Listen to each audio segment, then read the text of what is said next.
My name is Charles Edward McKenzie. The businesses I represent would be C.E. McKenzie and Associates and McKenzie's Fine Arts Studio. I was born March 4th, 1939.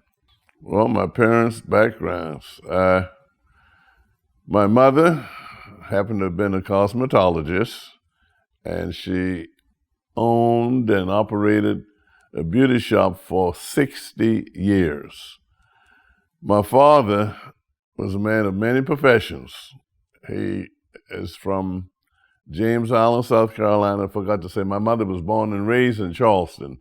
She was born on Elliott Street in downtown Charleston. Elliott Street is parallel to Broad. It's one block south of Broad.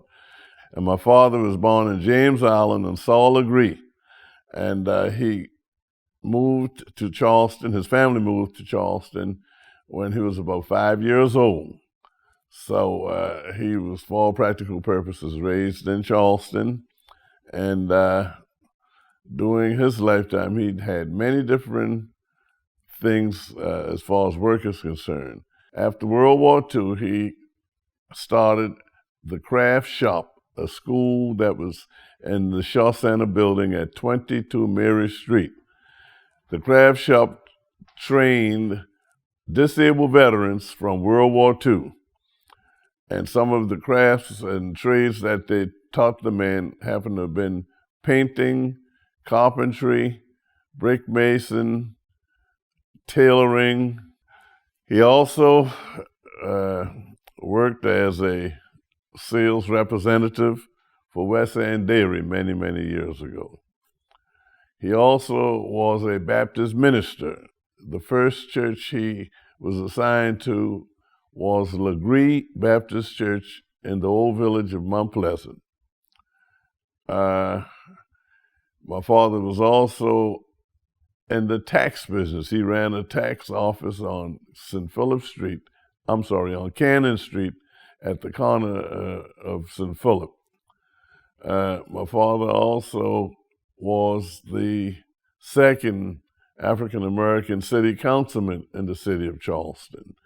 So he was a busy guy, and he did lots and lots of different things. My mother asked me to make sure that when you become a man, pick one thing to do and stick with it. And I stuck with my photography work most of my adult life. Well, I have two sisters. My favorite older sister is Frances McKenzie, and my favorite younger sister is Annette McKenzie. Frances is married. Her marriage name is Parks. Annette is Annette McKenzie Anderson. My sisters and I were very, very close coming up, and today we're still close. I speak with my sisters every morning. I speak with 5 ladies every morning, my 3 daughters and my 2 sisters. And my older sister, Frances, she is a retired school principal. She worked in Baltimore for many years. And my younger sister, Annette, she is a retired speech pathologist. The last place she worked was at Howard University. I can describe the neighborhood and the house I grew up in. I was on Judith Street. That's on the east side of Charleston. And Judith Street, many, many years ago, that area was a plantation. And the owner of the plantation had 7 daughters, and a street was named after each one of his daughters. Mary, Charlotte, Ann, Henrietta, Alexandria, Judith. That's where it got its name. We lived 3 Judith, and we were the only black family on Judith Street when I was a child. Our neighbors was the Stellenbuggers. Mrs. Stellenbugger and my mother were very close. They were good friends, and my mother would have a baby, Miss Stellenbugger. My mother would have one, Miss Stellenbugger. My mother stopped with 3. Miss Stellenbugger went on to have 4. The boys were Harry, Kent, and Larry, and Francis, Charles, and Annette. And each one of us were very close in age. We were just good neighbors, good friends. The Mr. Stellenbugger came from Germany, and he it was just a very nice family. Mrs. Stellenberger thought that her kids had to play with Charles and Francis. Annette was a bit young when we were coming up during that time, and she wasn't playing with us as much as Francis, Harry, Larry, and Kent. The demographics of my neighborhood when I was a child, again, Judith Street, we were the only black family. And in 1954, it was schools had to be separate but equal.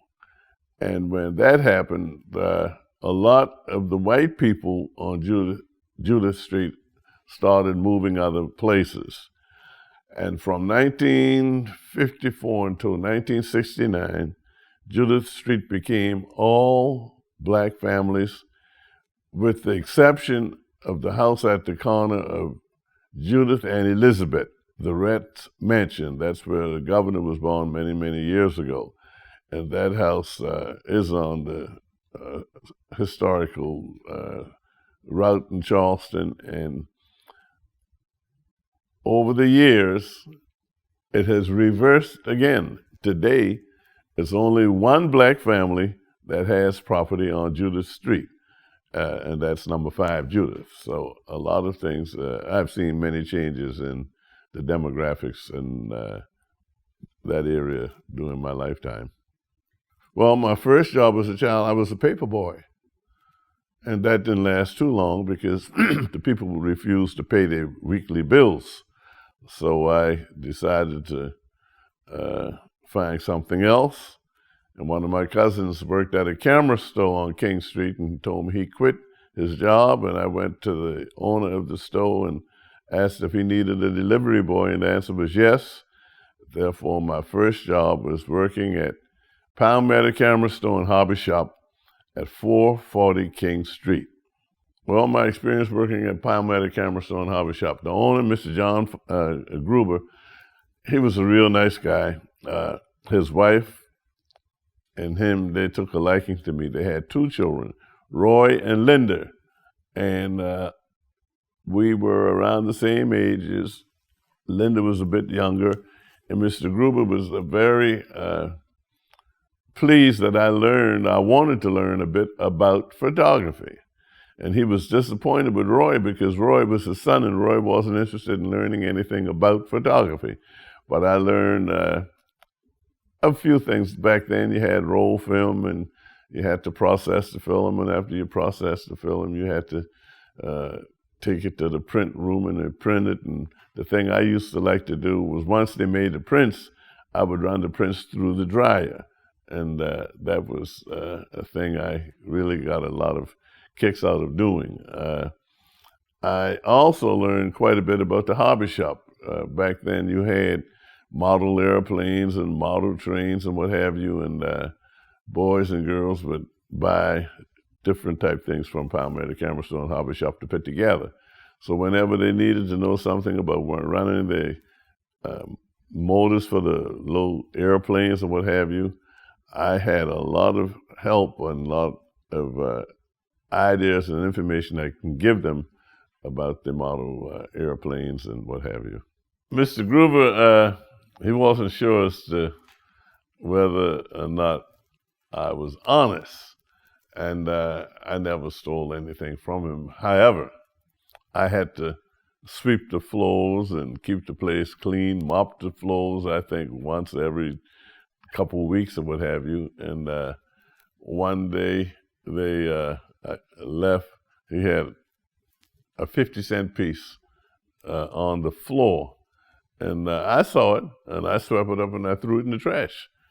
And shortly thereafter, Mr. Gruber said, "Charles, did you see a 50-cent piece? I dropped a 50-cent piece over here. Did you see?" I said, "No, sir, I didn't see it. But anything that was on the floor, when I was cleaning up, I swept it and dumped it in the trash can."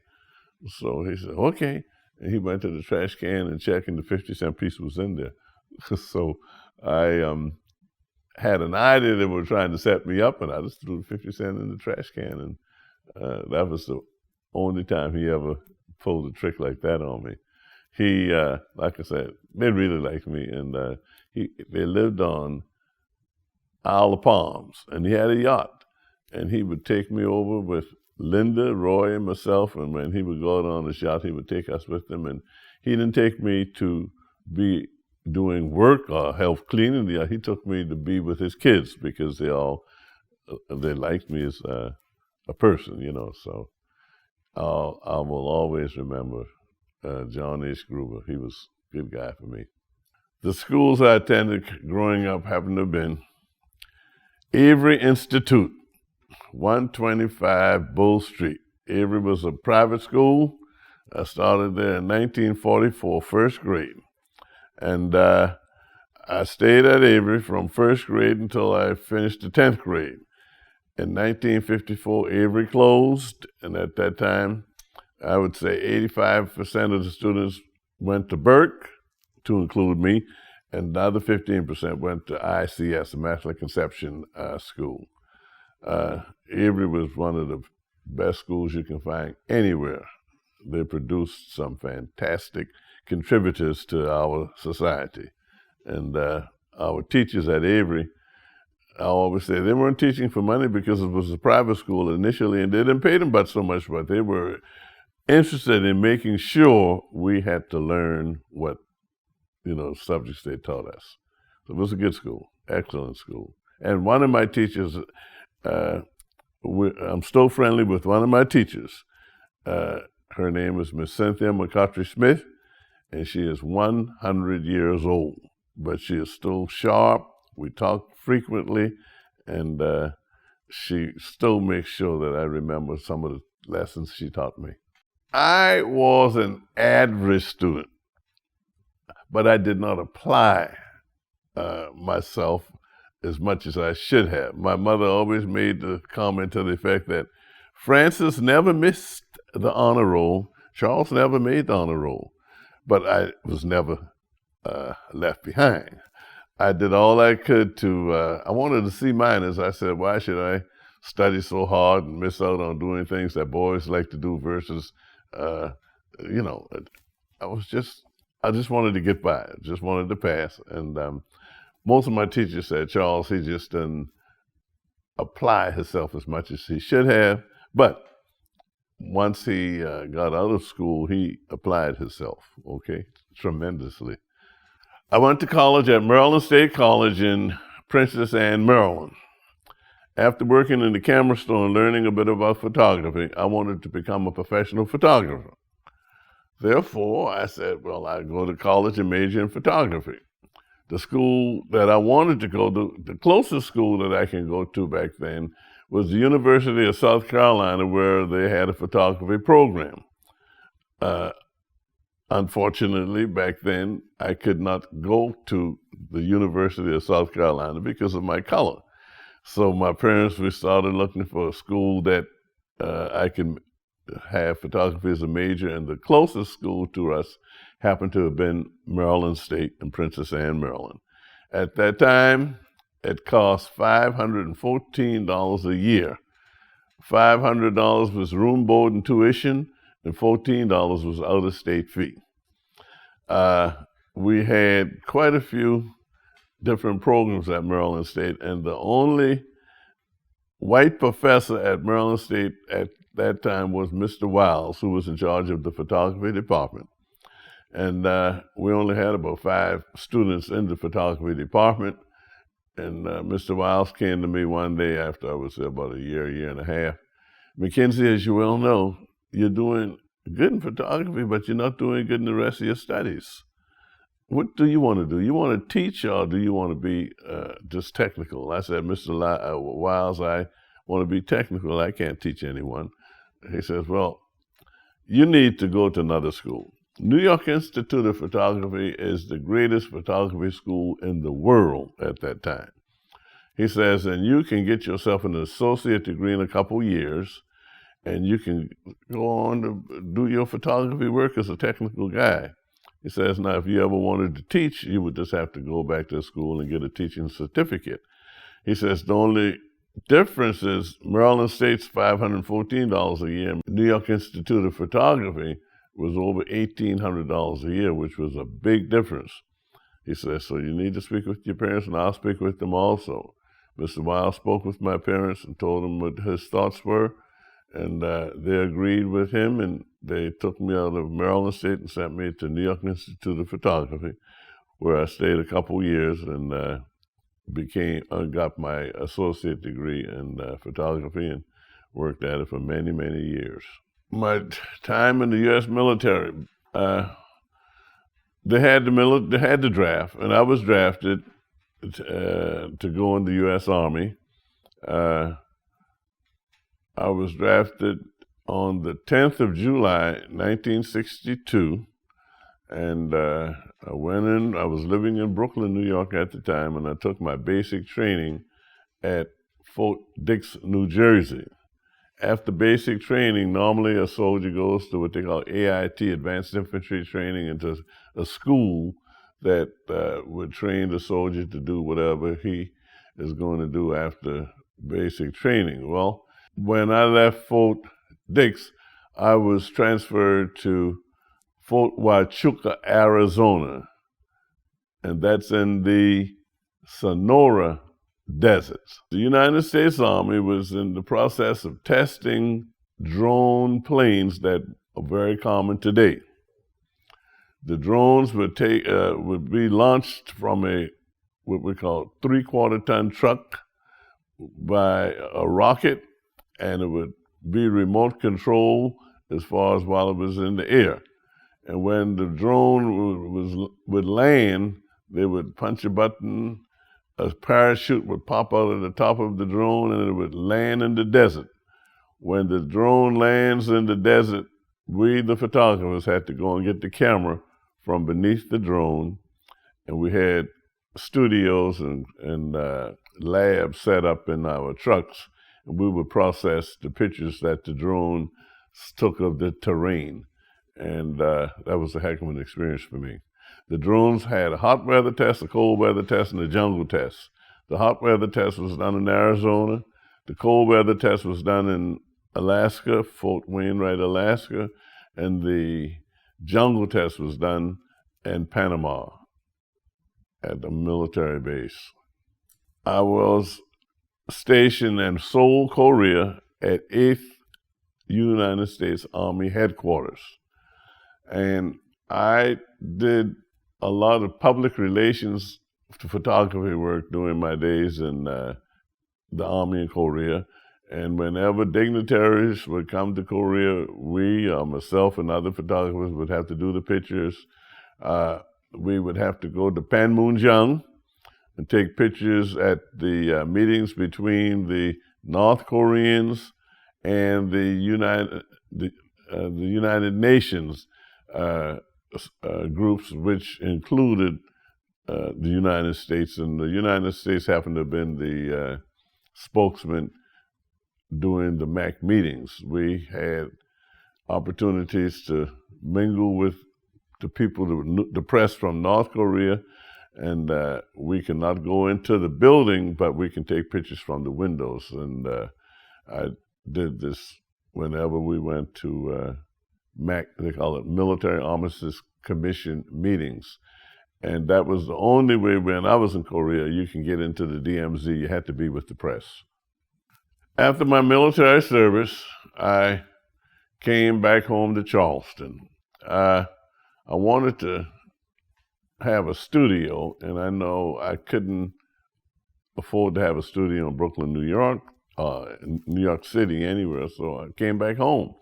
And in order to start a studio, you need some resources, so I thought I would get a job. I tried to find a job and work a while and start a studio. Fortunately, I was able to find a job. I applied for work when I came back to South Carolina, and you had to let them know what your backgrounds happened to have been and what have you.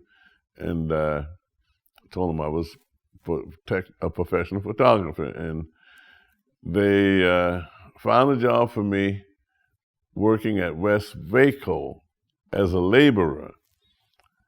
And it paid a real good salary, but it was a real good work also. And shortly after that, I got a call from the government that they had a temporary job as a photographer at the Charleston Army Depot, GS5. And the lady who was in the personnel office speaking with me, she says, well, we see where you have a job at West Waco, and it pays more than the job that the Army can offer you. I said, well, my parents sent me to school to be a photographer, and I want to have the job. She said, well, it's only for 90 days, and it's temporary. I told the lady I didn't care if it was for 90 minutes. My parents sent me to be a photographer, and I wanted the job. They eventually went ahead and gave me the job for 90 days, and that 90-day job turned out to be 37 years and 4 months when I retired from the federal government. However, during that time, I had a second job, and that's when I opened my studio in the city of Charleston. I opened my studio in Charleston in 1965, the same year, the latter part of the year when I started working for the U.S. Army Depot. And it was at 215 Rutledge Avenue, which was between Cannon and Spring Streets, closer to Cannon than Spring. Rutledge Avenue, when I had my studio, was a combination of residential and business type activities. My studio was next to a Esso service station, which was at the corner of Cannon and Rutledge. Across the street was a drugstore, Avenue Pharmacy. On the other side was a meat market, and on close to the meat market was Bullwinkle's, a bakery shop. And then on the corner of Rutledge and Spring, we had the grocery stores, and Wilson's drugstore had a very large building at that corner. And we had an ice cream parlor on Rutledge Avenue close to Spring, and that's the only one of two ice cream parlors in Charleston when I was coming up. So it was always a lot of young people coming to Rutledge Avenue because of the ice cream parlor. Over the years, I always employed two seniors in high school, Burke High School primarily, to work at my studio. We'd have a female who would be the receptionist and administrative type things, duties, and the male would always work with me in the dark room. Back then, when we took a picture, we had to process, and the boys would learn how to process the film, and after we processed, we'd go to the print room, and I taught them how to make prints. So all of the boys that worked with me learned the technical process, developed stop, bath, and high pull for the film, and the same applied to when we made the prints. And the thing that really made me feel good about hiring the young people, all of the kids that worked at my studio went to college after they finished high school, and all of the boys got jobs working with the school photographers. Some of the females that worked with us got jobs working with the school yearbooks, but they all were able to continue in the photography field whenever they went to college. And whenever they went to college, when they graduated, we would have a convoy of all of the friends that worked at the studio to go to their graduation. And the first person that graduated was Wendell Johnson from Tennessee A&I, and about four cars in the convoy went to his graduation. And we did the same for the other kids. Most people know a young man in Charleston by the name of Dr. Reinhardt Brown. He worked at the studio when he graduated from college. We had a convoy for his place, Florida A&M. We drove down to Tallahassee. So we went to different schools for the graduations of the students that worked at the studio. Some of the events, and I guess most memorable, that I documented would have to be the hospital strike in 1969. I think the lady by the name of Miss Moultrie was the person who led the strike, and we did lots and lots of photographic coverage of the demonstrations and marches they had for the hospital strike. Some of the people that came to support Miss Moultrie with the hospital strike were very famous, primarily African Americans. The SCLC came and gave her 100% support, and I took pictures of Ralph David Abernathy, Jesse Jackson, Andy Young, Reverend Orange, but I never took a picture of Martin Luther King. I made portraits of Martin Luther King's wife, Miss Coretta Scott King, and her children, but I never took a picture of Martin Luther King. And also, during the strikes, we took pictures of people like Jackie Robinson, Roy Campanella, Mayor Lindsay from New York City at that time, and Mahalia Jackson. All of those people came to Charleston to support the hospital workers during their strike. The one that I would never forget is Cassius Clay. One of my classmates, Reginald Barrett, has always been into boxing. And this particular day, Reggie brought this young man to my studio. He called me, Charlie, this guy is going to be a heck of a boxer, and I want you to take some pictures of him. I says, okay. His name is Cassius Clay, and he'll be with me for a day or two, and I need the pictures. I says, okay, we'll do it tomorrow. And the next day, we went on South Battery and took quite a few pictures of Cassius Clay going through his punching and jogging. And from South Battery, we went to Hampton Park. And around Hampton Park, he was jogging and doing his thing, training, as far as I'm concerned. And I got lots of pictures of Cassius Clay, who later became Muhammad Ali. The odd thing about it is, unfortunately, I left my negatives at the studio when I sold it. When I was going to Germany, I sold my studio and left all of my negatives there, to include Muhammad Ali and many other dignitaries. So I never had a chance to reprint the pictures. And Reginald Barrett, my lifelong friend, never paid me 10 cents for the picture. So it was free labor and some good pictures of Muhammad Ali. And the other boxer I met was the fellow from Beaufort, Joe Frazier. Joe Frazier came to Charleston with a friend of his, a man by the name of Mr. Jack White. Mr. Jack White lived in the West Ashley area. He had a nightclub, and we were going into a club in the city of Charleston one night, and Jack White introduced, he said, Joe, I want you to meet Mr. McKenzie. He is a photographer, and he's a busy fellow around town. And I met this Frazier, and he shook my hand. And I said, God knows, I see why he's a champion boxer. That man's hand was twice the size of mine. I never saw a hand so large in my life. And he's pleased to meet you, Mr. McKenzie. So I met Joe Frazier and also Cassius Clay, Muhammad Ali. Septimus Clark's impact on Charleston was extremely great and tremendous. Mrs. Clark, she was a member of the NAACP, and they did not want you to be a school teacher and have membership in the NAACP. Mrs. Clark, she decided that she was not going to give up her membership, and she was relieved of her job, and she went on to Nashville, Tennessee, where she taught school, and people such as Jesse Jackson, Andy Young, Martin Luther King are her students. When Martin Luther King received the Nobel Peace Prize, he took Miss Septimus Clark with him to receive his Nobel Peace Prize. Mrs. Clark's granddaughter worked at my studio, Yvonne Clark, and I had a lot of contact or relationship with Mrs. Septimus Clark because she was Yvonne's grandmother, if I have it right, and she raised Yvonne, and she was very strict.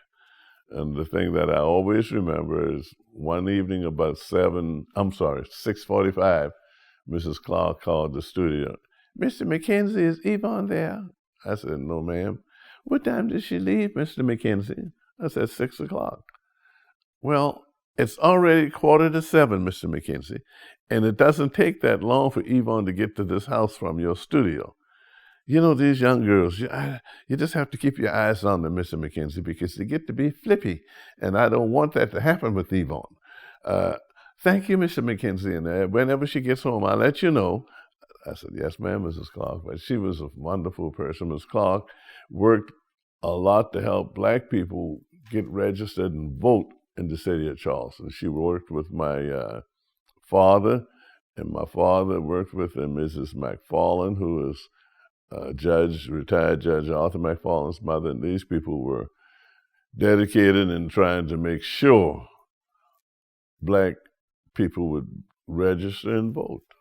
The atmosphere in Charleston during the 60s, and I can speak about it from about 1964 when I came home and on, I think the atmosphere was good. People in Charleston, as far as I'm concerned, seemingly got along fairly well. Like I said, when I was a kid coming up, I was the only black family on the block in Judith Street. In Charleston, there was no areas that you can say, as an example, in New York City, Harlem, who lives in Harlem, primarily black people on the west side, and on the east side, Latinos. In certain areas, you have the Jewish people, and it's segregated by different type groups of people, wherein in Charleston, people seemingly were able to live wherever they want, and they all got along extremely well. I didn't realize it was segregation until I was rather maybe early teens, because my neighbors, like I said before, Harry, Kent, and Larry, they went to Coatney Elementary School. I went to Avery Institute, and I had the superiority complex because I would be able to ride the bus every day, 5 cents to ride the Beltline bus and go to this private school. Harry, Kent, and Larry went to Courtney, which was only 2 blocks away. But I couldn't go to Courtney. I didn't know, because we didn't understand what you meant by, a lot of differences with the races. So Charleston has been a fairly liberal city as far as I'm concerned. Prior to 1954, Charleston had the highest black population than any other city in the United States, with the exception of Washington, D.C. Prior to 1954, Charleston population was 52% black, African American, or Negroes, as we were called back then. And today, I think the black population in Charleston is around 25, 27%. It's primarily, as I said before, when I was a kid, Charleston had 52% blacks, and today it's only 27%. So the demographics of the population in Charleston, I think, is one of the big changes, because you don't have the number of blacks in the city that we had once before. Years ago, I don't know how many city councilmen they have now, but at one time, half of the city councilmen were black and the other half were white. I don't know what's the makeup today, but that's the big change I've seen. Charleston has stayed the same over the years because the people in Charleston are very friendly. Charleston, as we all know, the number one industry in Charleston is tourism, and people just love Charleston because the people who live here are very, very friendly. We were taught when I was a kid, we had to sit on the steps in the evening after a long day of playing. Everybody that passed the house, you had to say, "Good evening, ma'am," or "Ma," or "Good evening, sir." And if you didn't say it, the person would tell your parents, "That child has no manners." So we were taught to be friendly, speak with people when you pass them in the street or when they pass your house. And it's just a friendly city. People are very friendly.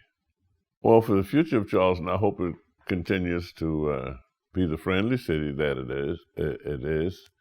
I would also like to see more blacks becoming involved in politics in the city of Charleston. We have a mayor that's extremely good as far as I'm concerned, and I just would like to see more participation from the minorities, or black minority in the Charleston area. Now, the ones that are busy are very busy, but we have to get more people involved, I think, in some of the political things in the Charleston area.